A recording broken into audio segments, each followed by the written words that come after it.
weekend, but there will be some showers breaking out as the weekend goes along.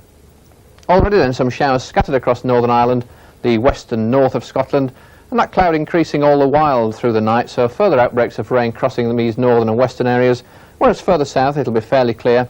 But just like last night, some fog developing in these southwestern parts of the country, Devon, Cornwall and South Wales, most at risk of some fog patches tonight. Quite warm and humid down here in the southwest of Britain and Southern Ireland, about 14 degrees the lowest temperature. A typical temperature though in central and eastern areas, about 10. The winds everywhere pretty light. Well, tomorrow for England and Wales and southeast Scotland it's going to be a nice bright start. There'll be lots of sunshine around in the morning once the mist and fog's cleared away.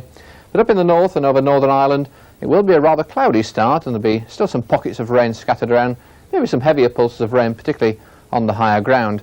Now Shetland probably starting off just about dry, but a band of rain moving into there during the course of the morning. Then mist and fog becoming rather extensive on coasts and hills during the day. And in the afternoon, with the sun breaking through, particularly to the east of higher ground, that'll set off some pretty heavy showers, I would think. There could be the odd thunderstorms during the afternoon and into the evening. And maybe later in the day, some showers breaking out on the northern Pennines and in Snowdonia as well. But for the south here, it's going to stay very much the same as it starts off. Lots of very warm sunshine around. Those are the temperatures tomorrow then, 23 to 26 degrees, so well into the 70s Fahrenheit. Even on the eastern side of Scotland, very much like today, 22 degrees around the Dundee area, that's 72. But up in the far north there, where it stays rather cloudy for much of the day, you'll be looking to exceed about 16 once again.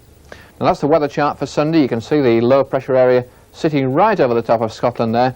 There'll be further showers breaking out through the day, in fact some fairly lengthy spells of rain. I wouldn't be at all surprised in these northern districts, with the winds being very light, and certainly some thunderstorms are likely once again. But as you come further southeast, really across from East Anglia to the central southern part of England, I think that's where the best of the sunshine is going to be, and it will be pretty hot once again. And that's it from me. Two-Lane Blacktop, a race from America's far west to Washington, D.C., starring James Taylor, Dennis Wilson and Warren Oates. They're just a bunch of small-town car freaks, that's all they are.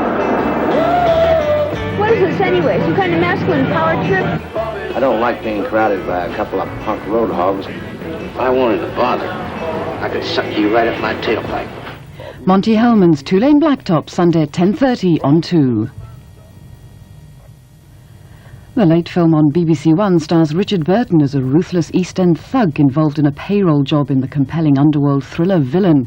Also starring Ian McShane and Nigel Davenport, it begins in 10 minutes on 1, except for viewers in Scotland who can see it at 10 past midnight.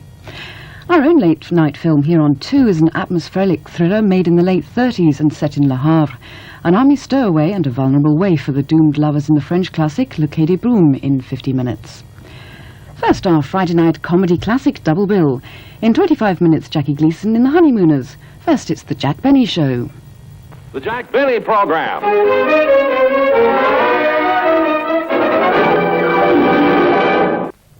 On Thursday evening, David Bowie stars as Ziggy Stardust in his final performance in that flamboyant persona, backed by his band, The Spiders from Mars. That's Thursday here on 2 at 6 o'clock.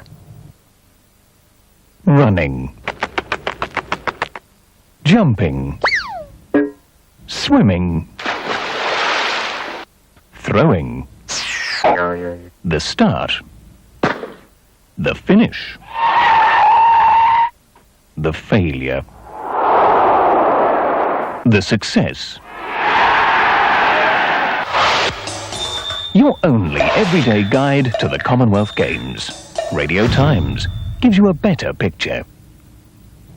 This is BBC Two, and in 25 minutes, Taking Liberties examines sexual discrimination as experienced by 5 working women in a report entitled Danger, Men at Work. Before that, Capital